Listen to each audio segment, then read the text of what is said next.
এখন থেকে আপনার প্রিয় সিরিয়ালগুলো ফ্রিতে দেখুন এক্সক্লুসিভলি শুধুমাত্র সান নেক্সটে। এখনই অ্যাপ ডাউনলোড করুন।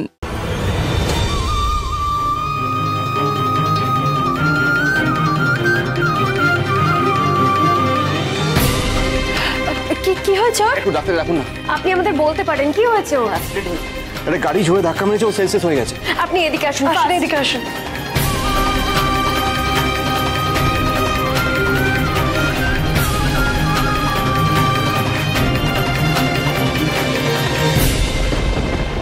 আসুন এদিকে আসুন, আসুন।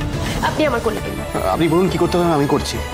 আপনি আমাকে বিশ্বাস করুন, আপনি আমার কোলে দিন। আপনার হাত কাঁপছে। না, ও আমার কোলেই থাকবে। আপনি বলুন না আমায় কি করতে হবে, আমি করছি তো। দেখুন, আমরা নার্স, আপনাদের আমাদের বিশ্বাস করাটা প্রয়োজন। আর তাছাড়া আপনি নিশ্চিন্তে ওর কোলে আপনার মেয়েকে দিতে পারেন।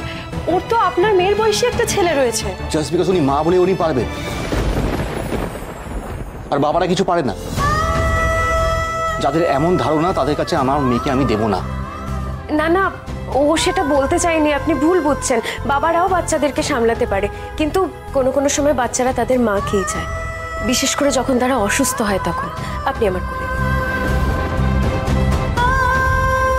আপনি কেন কথা বাড়াচ্ছেন? আমি কি এখানে ডিবেট করতে এসেছি? দেখছেন আমার বাচ্চার এই অবস্থা, আপনারা ডাক্তারকে না ডেকে এখানে কথা বাড়িয়ে যাচ্ছেন। শুনলাম আপনি একজন মা। কেমন মা আপনি? আপনি কিন্তু ওর সাথে এভাবে কথা বলতে পারেন না। আপনি ওর সাথে এভাবে কেন কথা বলছেন? হ্যাঁ বলবো, আমি অনেকক্ষণ ধরে দাঁড়িয়ে আছি এখানে। আপনারা ডাক্তারকে না দেখে কথা বাড়িয়ে যাচ্ছেন। ডাক্তার কোথায়? Doctor, doctor! কি হয়েছে? আমার মেয়ের অ্যাক্সিডেন্ট হয়েছে, ও সেন্সলেস হয়ে গেছে। দেখুন না একটুখানি। শুয়ে দে।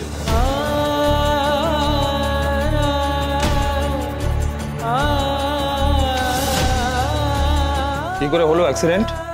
আমি ওকে নিয়ে একটু বেরিয়েছিলাম, গাড়িটা সাইড করে ওর জন্য আইসক্রিম নিতে নামি।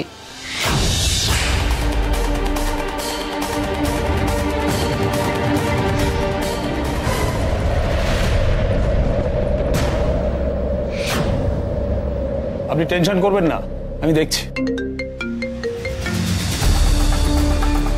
আরে ফোন নিয়ে কেন বেরোয়? যদি দরকারের সময় ফোনই না ধরিস। হ্যাঁ, আপনি এক কাজ করুন, কথা বলে নিন। আমি দেখছি তো, আপনার মেয়ের কোনো ক্ষতি হবে না।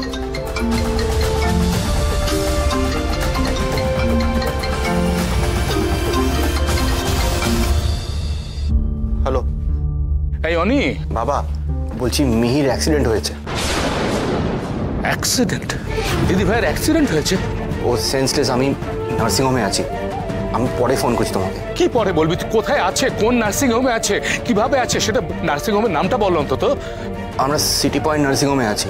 আচ্ছা, সিটি পয়েন্ট নার্সিং হোমটা কোথায় রে? সিটি পয়েন্ট নার্সিং হোম, তার ঠিকানাটা আমি যাবো কিভাবে? আমি যেটা বলছি সেটা করো, দাদুকে জানিও না প্লিজ। আমি পরে ফোন করছি। দেখেছো, ফোন কেটে দিল। অ্যাক্সিডেন্ট হয়েছে, ফোন কেটে দিল। সুজাতা, তাড়াতাড়ি এসো। আরে সর্বনাশ হয়ে গেছে। ও সুস্থ হয়ে যাবে তো? মানে কিছু প্রবলেম নেই তো? ঠিক আছে তো?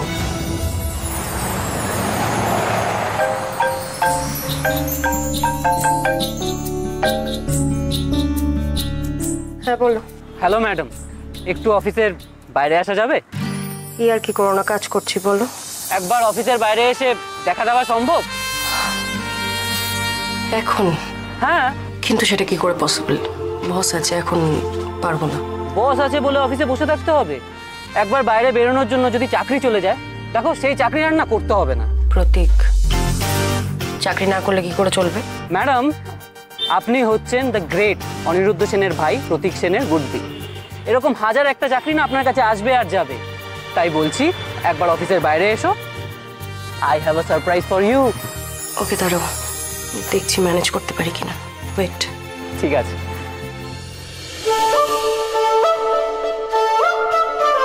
নেহা, আমি একটু বেরোচ্ছি। কে? প্রতীক? শোন না, বলছি বস খুঁজলে একটু ম্যানেজ করে দেবে প্লিজ। কি হয়েছে বলতো? কিছু একটা সারপ্রাইজ আছে বললো, প্লিজ একটু ম্যানেজ করে দিস। ঠিক আছে, কেস হবে না কিন্তু। না না, তুই যা।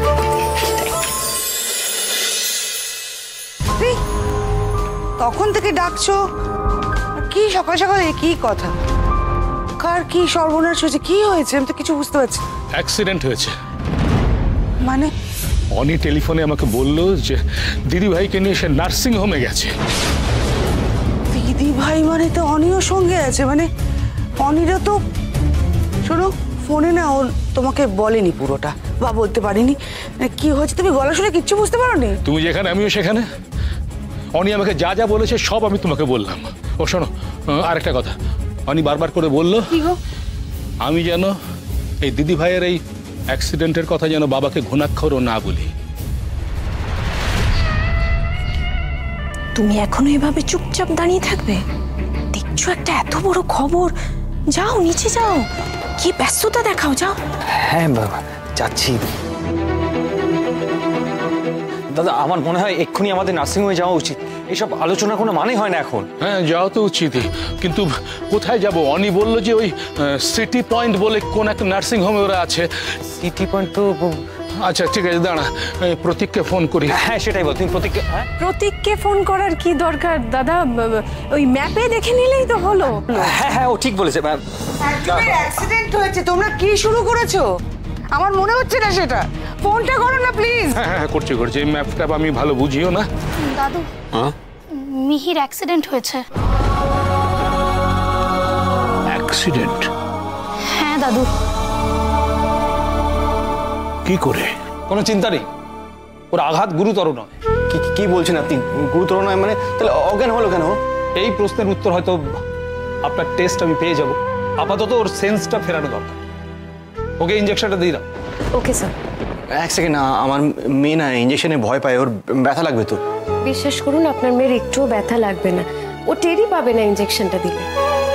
আপনি ইঞ্জেকশন দেবেন না? মানে বলছিলাম একটু এজেড কাউকে, কোনো এক্সপিরিয়েন্স কাউকে রাখুন না। আপনাকে একটা কথা বলছি, বয়স দিয়ে কি এক্সপিরিয়েন্স মাপা যায়? না, বলছি যে আপনারও তো কম বয়স, আপনি তো একটা খুব বড় বিজনেস দাঁড় করিয়েছেন, আর আমি যতদূর জানি আপনার বিজনেস খুব ভালোভাবেই রান করছেন। আপনি এজেড নন বলে কি আপনার এক্সপিরিয়েন্স কম? আপনি হয়তো ভাবছেন যে আপনার ব্যাপারে আমি এত জানলাম কি করে। আমি সোশ্যাল মিডিয়াতে আপনার মোটিভেশনাল স্পিচ দেখেছি, আপনার স্পিচটা আমার পছন্দের। সেখানেই আপনি কোট আনকোট এই কথাটা বলেছিলেন যে বয়সটা কোনো ব্যাপার নয়, দেখার চোখ এবং অভিজ্ঞতাটাই আসল। আশা করি সেটা মনে আছে আপনার। আমাকে আমার কাজটা করতে দিন, ভয় পাবেন। জাগরিতে ইঞ্জেকশনটা দিয়ে দাও। Yes doctor. আমি কেবিনে যাচ্ছি, কোনো দরকার পড়লে আমাকে ডাক। ডাক্তারবাবু বলছি, আপনি কোথায় যাচ্ছেন? আপনি থাকুন এখানে। আরে আপনি এত টেনশন করছেন কেন? আপনি আমার সঙ্গে চলুন।